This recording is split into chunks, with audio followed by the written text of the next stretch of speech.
essayer de chanter un chant qui parle de notre amour vers Dieu. En fait, généralement, on parle de l'amour de Dieu envers nous.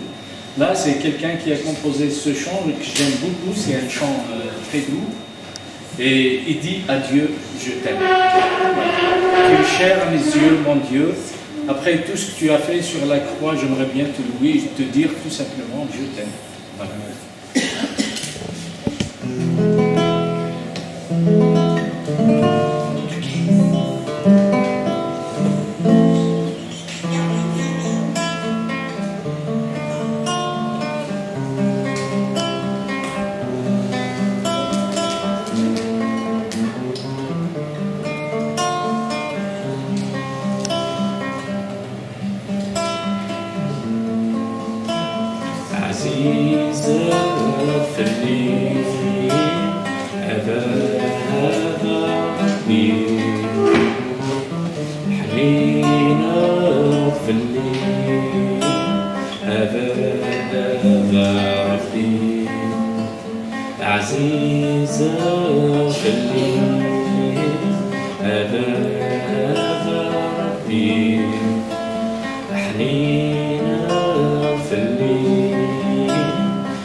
J'ai vu justement une vidéo d'un pasteur qui est rentré dans un salon de coiffure et puis il commençait à parler de Jésus, de Dieu.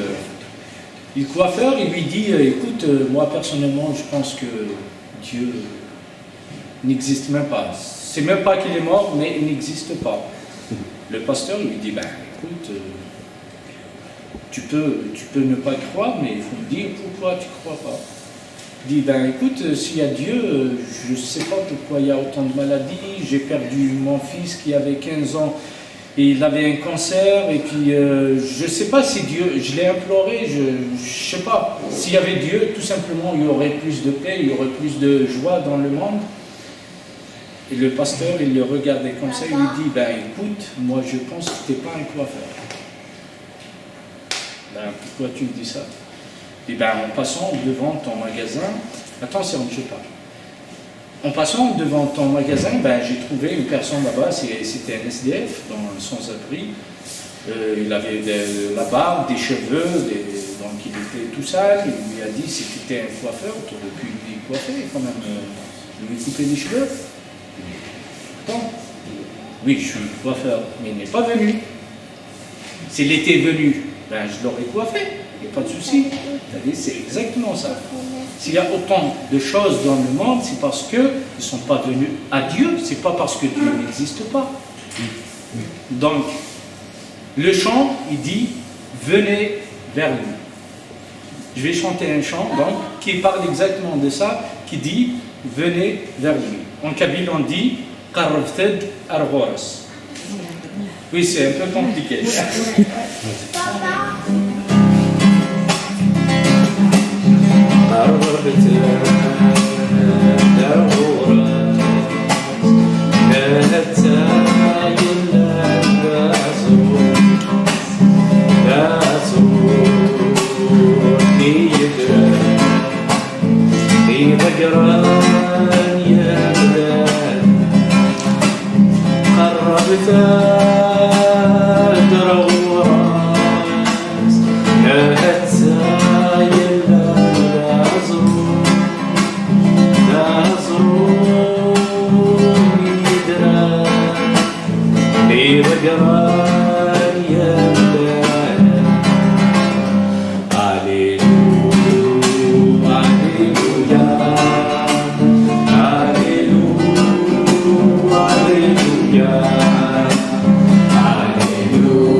Amen. Merci les frères et sœurs. Voilà. Merci.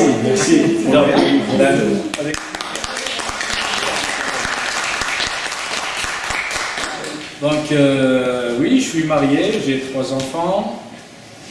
J'ai connu Jésus en 2002. La première fois que j'ai entendu parler de Jésus, j'avais 5 ou 6 ans à peu près. Il y avait une fête dans la famille. Et à l'époque, il y avait une dictature en Algérie qui nous empêchait de parler notre propre langue. Notre langue maternelle, le kabyle, c'était remplacé par l'arabe. C'était imposé. Donc, à l'époque, écouter un chanteur qui parlait dans notre langue maternelle, ou voir un film dans notre langue maternelle, c'était un événement pas possible, c'était quelque chose. Donc, à l'époque, il y avait une fête dans notre maison, dans notre famille. Il y avait un immigré qui vivait ici en France, il a ramené une cassette vidéo, comment on l'appelle, VHS ou un truc, les grosses cassettes là, qui pesaient 3 kilos. Donc, c'était le film de Jésus.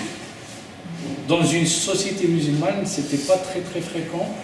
Donc il nous a fait une projection, parce que lui il vivait ici en France, donc il y avait plus de liberté et tout. Et ils ont fait cette projection-là, et à la fin du film, donc c'était en kabyle, c'était traduit en kabyle, il y avait énormément de vieilles, de la famille, quoi, donc des petits-enfants, donc j'étais moi aussi.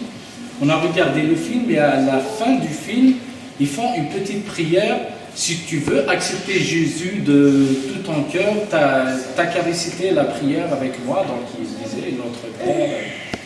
Moi j'avais 5 ans à peu près, je me rappelle, j'ai récité la prière dans mon cœur, mais c'était en cachette.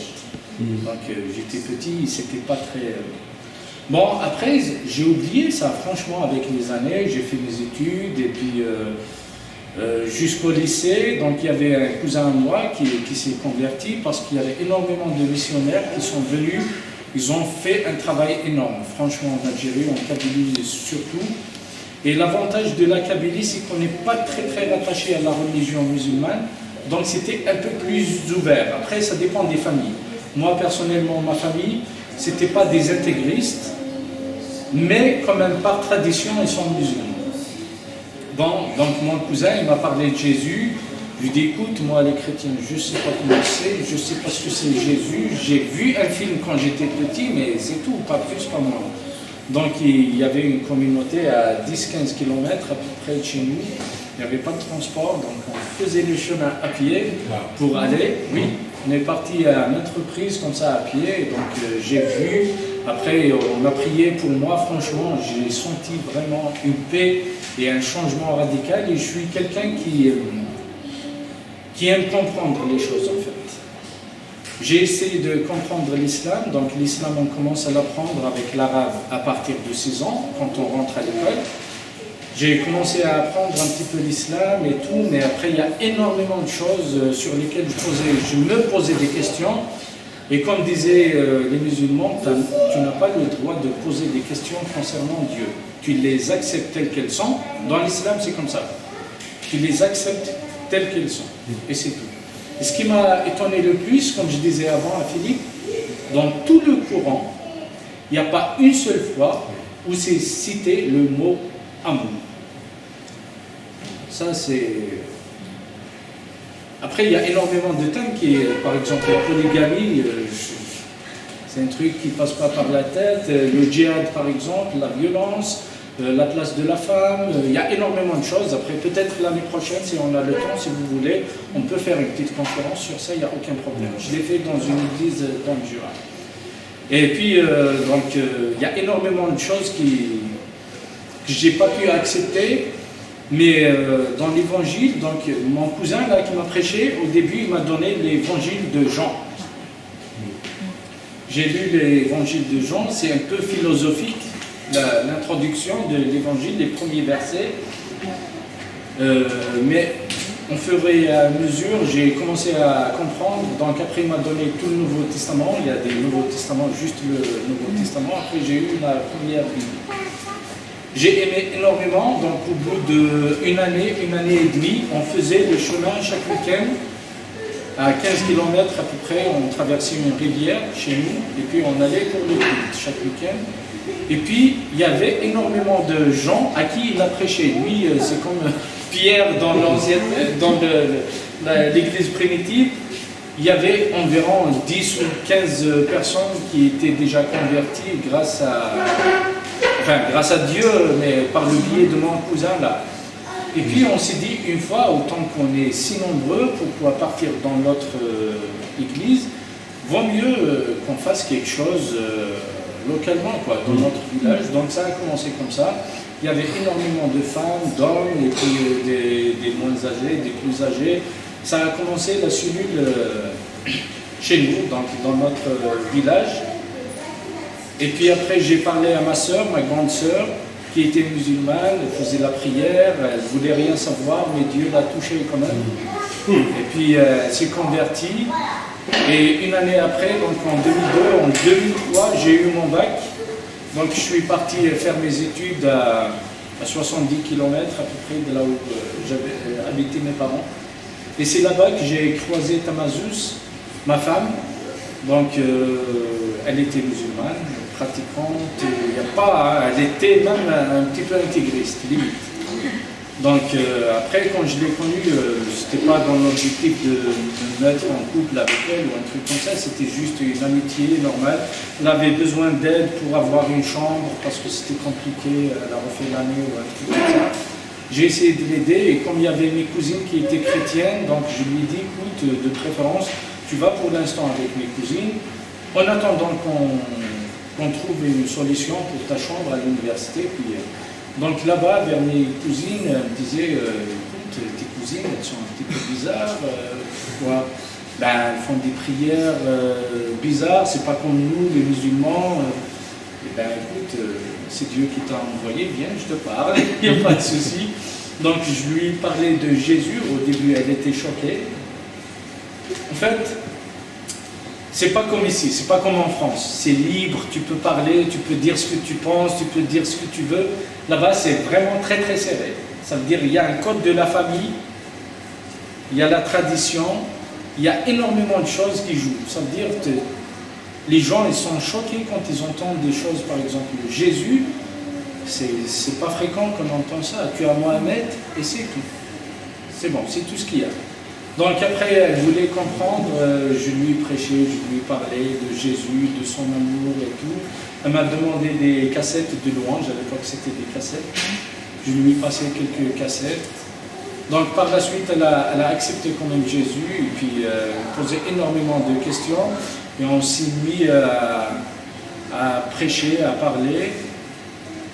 Et je lui ai dit, comme je racontais hier, je lui ai dit, écoute, là, je sais que tu es dans la joie, le zèle de la conversion, l'amour pour tout le monde et tout, mais vas-y doucement, parce que quand tu rentres chez toi, parce que elle, c'était loin là où elle habitait, à 200-250 km, dans ta famille, tu y vas doucement. Elle m'a dit, oui, il n'y a pas de souci, il n'y a aucun problème. Ok, d'accord. Est-ce que tu peux me passer quelques prospectus, des évangiles, des trucs? Eh bien, je vais te passer, mais c'est interdit chez nous, c'est interdit de traîner même une Bible dans ton sac à dos, s'il y a un barrage qui te tient avec, tu risques. Il me dit, oui, il n'y a pas de souci. Je vais les mettre dans ma chambre, et puis le lendemain, elle a préparé son sac à dos, elle a rempli de Bibles, d'évangiles, de trucs, elle a remis, je sais pas, un t-shirt ou deux dessus, et puis elle est partie.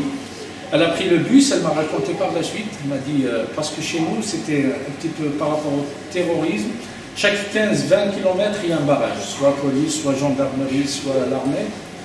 Donc, elle dit, en arrivant à la montagne, moi je connaissais cette route-là, elle me dit, il y a un gendarme qui a arrêté le bus, ben vous descendez, chacun prend son sac à dos devant lui, c'est la folie générale.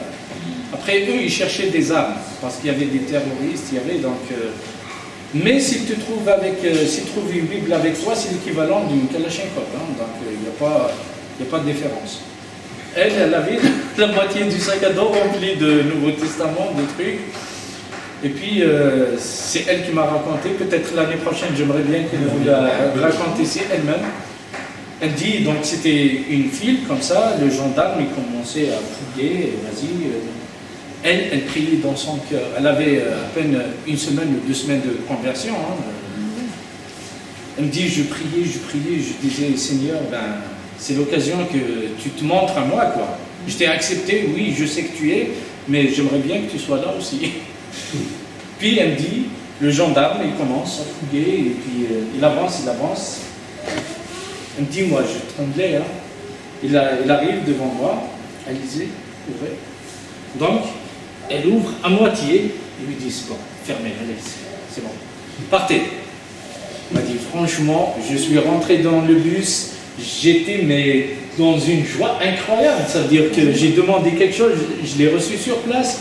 Il m'a dit qu'il y avait une personne qui était assise à côté d'elle, c'était un pilote d'avion. Il lui a prêché l'évangile, même dans le bus. Et puis elle arrive chez elle, mais après les choses, elles se sont très très mal passées avec sa famille parce qu'elle est arrivée directement, je suis chrétienne et tout. Et le chrétien chez nous, on le voit comme si c'est la débauche, quoi. Parce qu'on a une très très mauvaise image. C'est juste ce qu'on voit dans les films du monde, quoi. Donc elle arrive chez elle, elle dit voilà, je suis devenue chrétienne. Ils l'ont enfermée, ils l'ont arrêtée à la maison.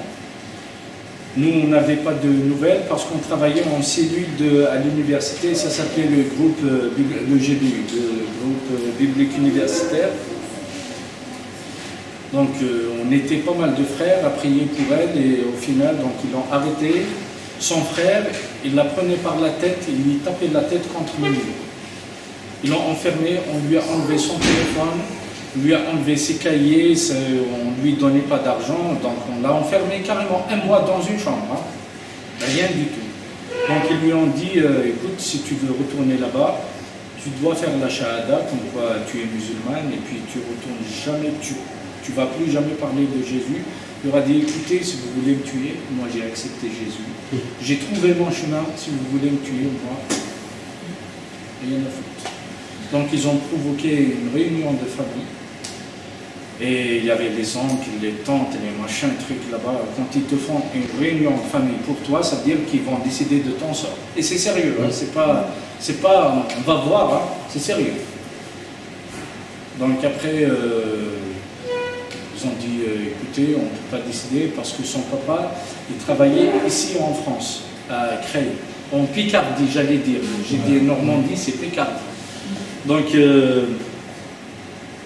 ils ont attendu que son papa revienne, et puis son papa lui a dit, écoute, lui, il a vécu pratiquement toute sa vie ici, donc il est un petit peu plus tolérant. En même temps, on a prié pour elle, elle priait aussi, et puis il lui a dit, vas-y, tu retournes, il n'y a pas de souci, mais essaye de ne pas parler de ça, quoi. Elle a eu énormément de problèmes.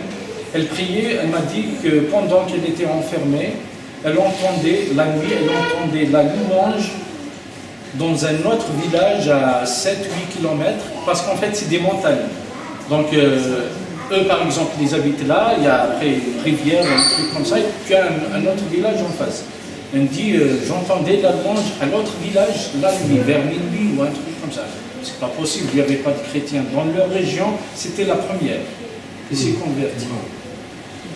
Et puis après, la première église de toute la région, c'était dans son village, c'était des gens à qui elle a parlé elle-même. Donc après, elle me disait, j'ai entendu la louange dans un autre village juste en face. J'ai dit, ben, écoute, je sais pas. Et parmi les premières églises qui sont ouvertes dans la région, c'était le village là où elle entendait la louange. Il n'y avait aucun chrétien. Après, c'est pas elle qui a parlé, mais il y a d'autres que Dieu a envoyés pour qu'ils parlent de ça. Donc après, on a vécu des bons moments à l'université en tant qu'amis, il n'y avait rien du tout. On a essayé de faire des visites, juste une petite anecdote.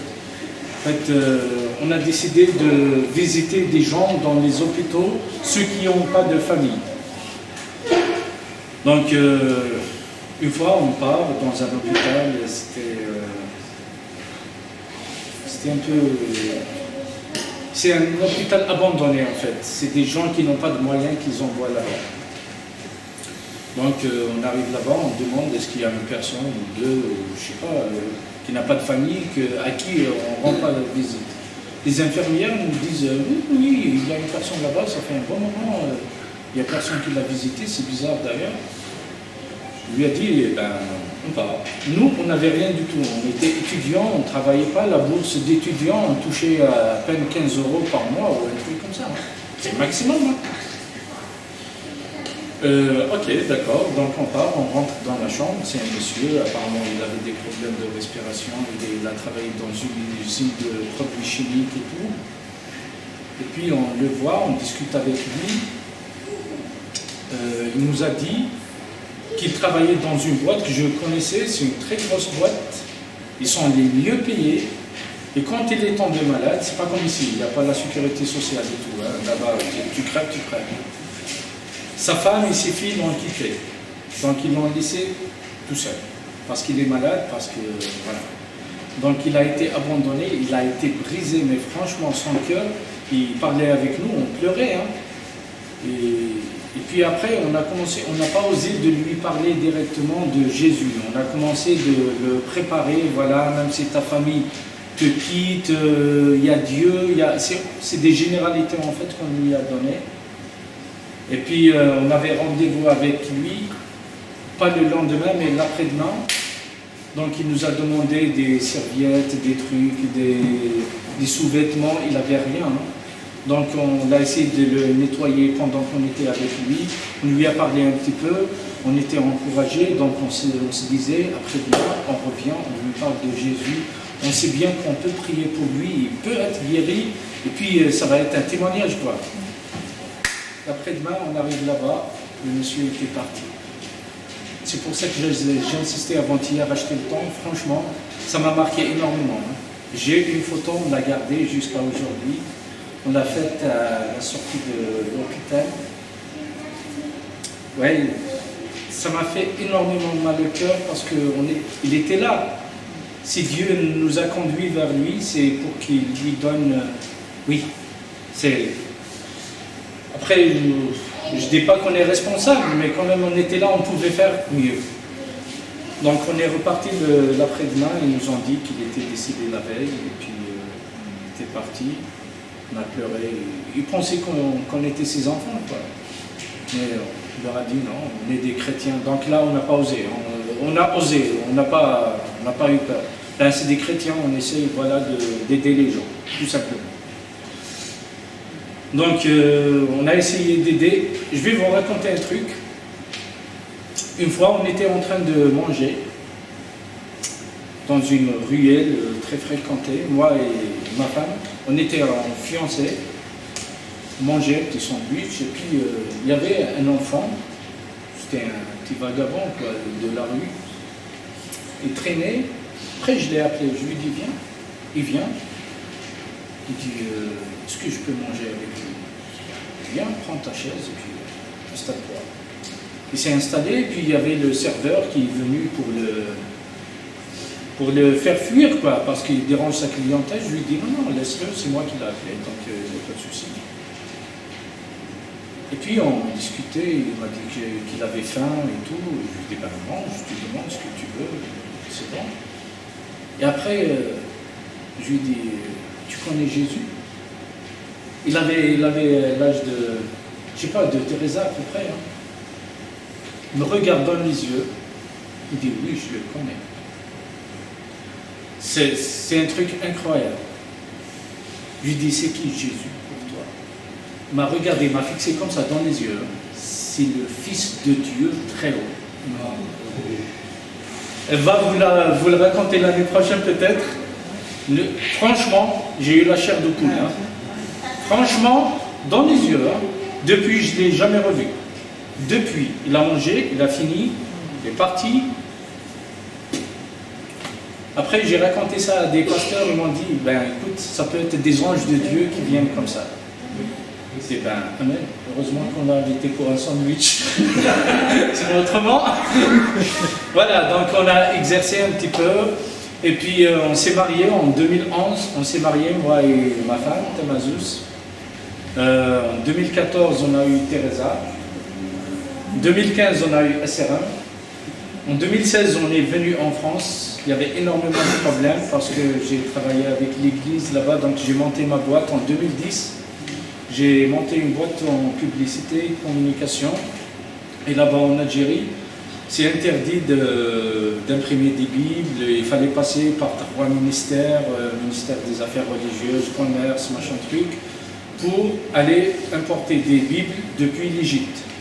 Donc le responsable de l'église protestante d'Algérie, c'était à l'époque Mustafa Kerim, il m'a dit qu'il avait fait déjà une demande depuis 10 ans, il n'a pas pu avoir l'autorisation d'importer des Bibles. Donc après c'est très très chaud pour avoir des...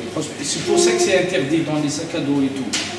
D'où ça vient, comment c'est rentré. Après il y a des gens qui ramènent de France par exemple, 2-3 Bibles dans son sac à dos, mais à l'aéroport s'ils les retrouvent, c'est saisi, c'est pas... Donc ça rentrait comme ça, c'est à gauche, à droite qu'on se débrouillait pour avoir. Donc quand j'ai monté ma boîte, donc j'avais une petite imprimerie, j'ai discuté avec le président de l'EPA, donc je le connaissais depuis avant. Mustafa, donc il m'a dit si tu peux nous faire des choses avec tes machines, on est partant, il n'y a pas de souci. Je lui ai dit ben écoute, autant que je paye mes impôts, moi je fais. Ben il n'y a pas de raison, pourquoi pas. Eux, ils impriment leur courant, ils impriment leurs événements, leurs panneaux, leurs trucs, ils ont des chaînes de télé, ils ont tout. Et en plus, ils racontent du n'importe quoi.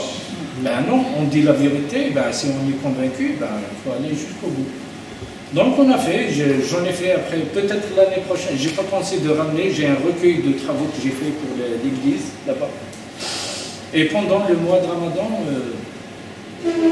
vous savez, là-bas, au mois de Ramadan, tout est fermé, c'est mort, c'est clôturé, le pays est en pause.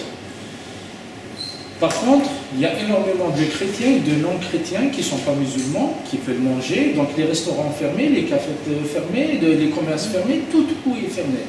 Donc il y avait des mouvements qui disaient non, on n'est pas d'accord pour ça, on n'est pas musulman, on a le droit d'être ce qu'on veut, donc les commerces, vous ouvrez et puis chacun il décide de ce qu'il fait. Mais c'est réprimé par l'État. Donc vous pouvez regarder sur Internet les non-jeûneurs en Algérie. Chaque année, il y en a des centaines ou des milliers qui sont en prison à cause de ça, parce qu'ils mangent. Donc après, moi, j'ai participé à une manifestation de ce genre. J'ai pris une pancarte, non au jeûne obligatoire. Et ça, vous pouvez regarder sur Internet, dans les images, non-jeûneurs Algérie. Vous allez voir, je portais un t-shirt jaune avec une pancarte non au jeûne obligatoire. Il y avait un journaliste qui nous a pris une photo et puis il a mis ça sur une première d'un quotidien en Algérie. Après, je reçois des appels, c'est des amis, des cousins qui me disent mais tu apparais sur la première de Liberté. Ah bon? Liberté, c'est un quotidien en Algérie. Ah bon? Comment ça se fait? Ah oui, c'était la marche, truc, machin. Et ça a commencé à faire des bruits à gauche, à droite par rapport à mon commerce. Donc ils peuvent venir faire une petite fouille dans mes locaux et puis ils vont trouver les travaux que j'ai fait pour l'église, l'édition d'un livre pour une sœur, énormément de travaux. Et puis je me suis dit, attends, j'ai regardé vis-à-vis de la loi, je risquais donc 2 ans de prison ferme et 5 millions de dinars d'amende. Ok, d'accord.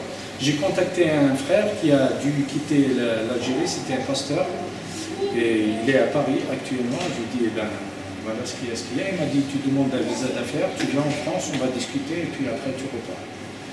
Donc comme j'avais mon commerce, j'avais un registre commerce et tout, j'ai fait une demande de visa d'affaires. J'ai jamais de ma vie imaginé venir vivre en France. Jamais de... Ça n'est même pas passé par la tête parce que quand j'étais un peu plus jeune, j'ai pas pensé. Il y avait énormément de mes amis qui sont venus faire leurs études en France et tout, mais moi c'était bon, c'est mon pays, je reste. Je suis marié, j'ai 2 enfants, j'ai ma femme, j'ai mon commerce, j'ai tout ce qu'il faut. Qu'est-ce que je vais faire en France? La France c'est un beau pays, mais mon pays aussi il est beau. Donc voilà. Après il me dit tu viens, donc on s'est rencontrés à Paris, il m'a dit écoute franchement moi je te conseille de tout laisser tomber là-bas, tu ramènes ta famille et tu viens. Sinon d'ici 1 année, 6 mois, 9 mois à peu près, ils vont te chercher et tu vas finir derrière les barreaux. Ok d'accord, je retourne là-bas, j'ai fait une demande de visa pour ma famille, mes enfants, donc il y avait Teresa et Essera, ils sont nés à Béjaïa, en Calédonie. On a pris nos bagages. J'ai vendu mes voitures et puis j'ai laissé mon commerce à mon grand frère qui était salarié avec moi. Donc, je lui ai laissé des procurations pour qu'il puisse gérer. La boîte, elle existe toujours. Hein.